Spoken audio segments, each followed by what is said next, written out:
Sa atong unang pagbasa gihisgutan dinhi nga ang giduol sa mga tao karon dili na kadtong bukid, dili na kadtong kalayo, ang ilang nabati dili na kadtong tingog nga murag dugdog nga makalilisan kaayo.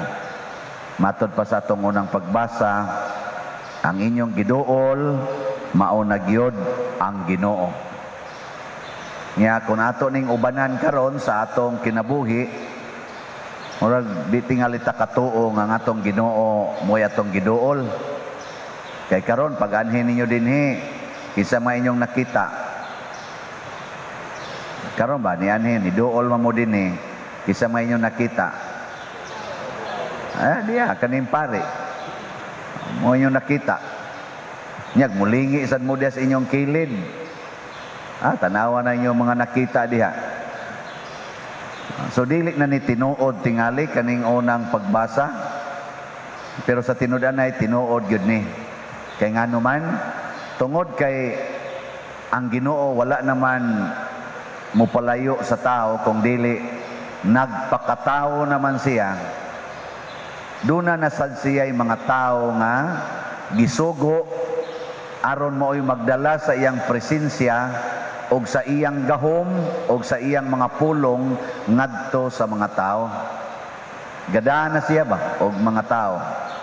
Nya gapadala siya. Nya mao na ni ang mga binunyagan kita nga mga binunyagan, mao ni ang atong misyon. Niya na nato ang Ginoo. Nya ato na lang ning dadon ngadto sa uban sama aning iyang pagpadala sa tinagurha sa iyang mga apostoles. Nya kumusta man mo ron? Mibati ba mo nga gipadala mo sa Ginoo kada adlaw? Mibati mo wa? Bati. Oy, wa gyud.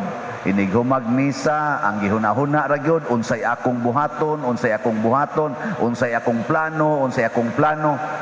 Nalimot ta nga ngato dayng misyon, gipadala ta aron pag wali nga hinulsuli ang inyong mga sala.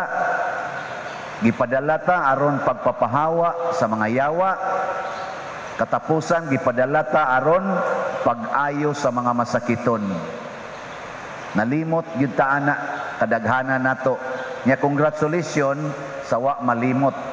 Nya kay tinagurha man para nako pwede po din nato i-relate sa banag asawa.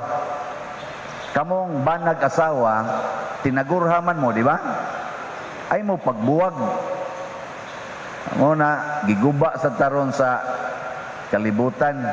Daghan kayong nagbuwag nga banag asawa. Nya ang inyong tinagurha nga misyon para ngadto sa inyong mga anak og sa inyong silingan, matuman pa ninyo og magbuwag mo. Di na. Sa unya pa der kay sugarol man kay ning buang-buang dako, di man mukuyog nako. Yawan-on man kay ni akong nabana. Nya buot day kag yawan-on na may mag-ampari mo nagpili ana, ikaw may nagpili ana. Yang sao man na aron makuyog na nimo, yawan-on man kay nastanan. Sao man. Sige lang nag-inom, sige lang nagsugal, sige lang barkada. Ang sao man na nimo aron makuyog nga tinagurha ra ba gyud mo? Ikang asawa nga Diyos non in quotation kuno, Diyos non kuno. Kay nagsimba man ka dinhi, ingnon talang po nga Diyos non kuno ka. Kung ni-claim ka na ikaw mao'y duol sa Ginoo, ikay tuman sa sugo sa Ginoo para nimo in relation sa imong bana para magkakuyog mo. Ngayon sa may sugo sa Ginoo para sa asawa aron magkakuyog og ang bana. Ningon nga asawa sunda ang imong bana sa tanang higayon. O di sa ako nang gika sulti dinhi sa una, kung ang imong bana muadtos imnanan, sunod ka ngadto, kuyog ka niya di, duha gyapon mo kabuok. Nya kung muadto siya sa sugalan, sunod sa ka dito. Kay sugo nas Ginoo ka. Ako na noy muadto sa sugalan pa der. Ika man kay mo paduol sa Ginoo. Nya Diin mas Kristo di kunos una be, diin man siya gasuroy-suroy sa una, maobitan gikalagutan siya sa mga leaders, mga Hudiyo, nga naman, tungod kay nahimo siyang barkada sa mga palahubog, sa mga sugarol, sa mga tax collectors, sa mga palahubog, og sa mga kriminal, og sa mga prostitute. Diin si Kristo gasuroy-suroy didto sa mga makasasala. Nya karon kay may kuyog bangkas imong bana nga naata ng bisyo, apil ng suyop. Di sa ato pa mura na kag si Kristo nga nakigkuyog sa mga makasasala. Kaysa magsigi kag yaw-yaw, nya magsigi ka ditong pangasaba sa imong bana hangtod magbuwag na lang noon mo, imo pagyunganlan digi ka mohunong an imong bisyong panwaya ta, biya gyud ko nimo. Biya buwag ta oy, wa na ni kapuslanan ning pagpuyuan eh. Oy, nalimot ka sa imong misyon. Magtinagurha gyud mo. Nya kung magkuyog mo tinagurha, bisan pas kabuang sa imong bana, kanang inyo mga anak nga magtan-aw ninyo samtang nagtubo nga ingon ana imong gibuhat, makakita pud na sila unsa di ay tinuod nga meaning aning kaminyoon og niining Dios nung gugma. Di sila kakita dito sa ilang papa kay buangon man to. Anha sila kakita nimo nga nahigugma aning buangon. Mo na kanang imo sa mga anak, kamao sa nang mohigugmag buangon. Pero makigbuwag ka, aron kunuhin, para sa future sa akong mga anak padir, makigbuwag lang yun ko, kay unsa man yay ilang makita, kanang siging hubog. Nga unsa man sa ilang nakita, karon nga nakigbuwag ka, kanang pakigbuwag sa mga palahubog nga bana. Labi na yun sa mga nangabit nga bana, mao na ilang makita, to give up the marriage. Mo na imong gustong itudlo, mo nang puting daghanan nato karong broken families, giyawaan og maayo ang banag asawa na nagbiya na, wa nakakapapahawa sa yawa, ikaw na noy ni pahawa sa inyong balay, nga ang inyong balay balaan man na. Di ba? Tutok mo muna ako. Yung kasalig lang ka pa din, kaya wa man kay bana, salig lang ka, kaya wa kay asawa. Anya, kamu ba'y magpare? Sige. Siyun na lang sad muda. Muna magis ginhawa na mong utong-utong ani. Ay di oy, naagya pong ko'y misyon. Insa niya ikaw pa dir, ikaw ramang usa. Ingon man tinagurha. Saom na ron nimo. Oh, mao na. So makahunahuna day mos madre dayon. Pero ang among tinagurha dili na magkuyog mi. Kaya di man mi banag asawa, ang among tinagurha nga sila'y among counterpart, pero ang among kuyog mauna ang parokya. Ang among asawa mao ang parokya mo nang bisag unsaon sa kog libak dinhi, bisag unsaon kog daot dinhi, bisag unsaon ko dinhi singhag, bisag unsaon kog insulto dinhi, di gyud ko mobiya hangtod balhinon ko sa obispo. Inigbalhin sa obispo nako, moingon dayon ko, bahala mo mga animala mo diha. Pero mintras tantong wap ako balhina, ay di ko mubiya diri oy. Ako lang nang ihilamos ng inyo dihang mga bati kayong istorya. Nya ako sang dawaton ang inyo mga pagdaig. Na masay uban nyo din mo ulo-ulo sa spari, daig-daig sa kamaos ang ulo-ulo ba.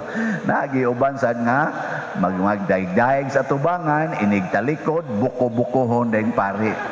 Mao na kami sad matakdan sa mininyo, inighuman sa dayon sa misa, libakong sa namo ang nanimba. Nagunay na lang ta dinhi. Mao na ato na siyang wagtangon. Kaya nga naman di man na mo yung misyon nato. Ang misyon nato paghunong sa sala, paghinulsol sa sala. Kung ako makaamgo nga nagsige na kog libak sa akong parisyoner, di mohunong ko. Adto na lang ko mulibak sa pare. Di sa doy samot kada kong sa nato ana. Pero usahay matintal gyud mi. O na pagwagtang sa sala. Haron ang mga tao makamubati gid sila nga naa di ay ang Ginoo mao bitaw nga inikakita nato sa mga santos kayong mga tao sama nilang Mother Teresa, nila ni Pope Francis, kani si Pope John Paul II, sila Bishop Chupilo Kamumot. Sa panahon nga sila galakaw-lakaw pa dinis kalibutan, Grabe ang mga tao, no? Mo bitang aton sige handom karon, kana untang inig kamatay nato ba para karon. Naami kaubang pari, ako ginang classmate si Father Ignacio Inanoria. Oh, namatay siya. Father Inanoria. Nya nindot na maghandom ang mga tao nato nga moingon balaan kay itong paria. Ana magkukuan jud ko makita ko ato niya, kakita jud ko Ginoo. Kamo, mga matay mo, moingon ka mga tao, balaan kay itong tauhana. Kamo mga asawa, moingon ka ang inyong mga bana, bikamatay ninyo, balaan kay niya akong asawa. Mana ka? Or moingon yung bana, salamat taon Ginoo, matay na kita. Oh, ang inyong mga anak ka, makaingon ka, sus, kaning among mama, kabalaan, gidani. Malipay bitaw ko, kanang magmisa ko nga to sementeryo, or kanang mga haya, moingon din ko. Asa ka ni ron ang inyong panalitan, amahan, or inahan. Asa na ka ni ron siya? Langit o impyerno? Uy, padir, uy, langit na, uy. Ano, buutan din eh. Moingon din, sus, padir ka, buutan, gidana. Pero panagsara jud kay ko kabati, nga asawa, moingon, sus, padir, buutan, jud kay na. Panagsara jud kaayo. Igo ra gyud maingon langit pa diroy nakubuotan day ni duko dayon.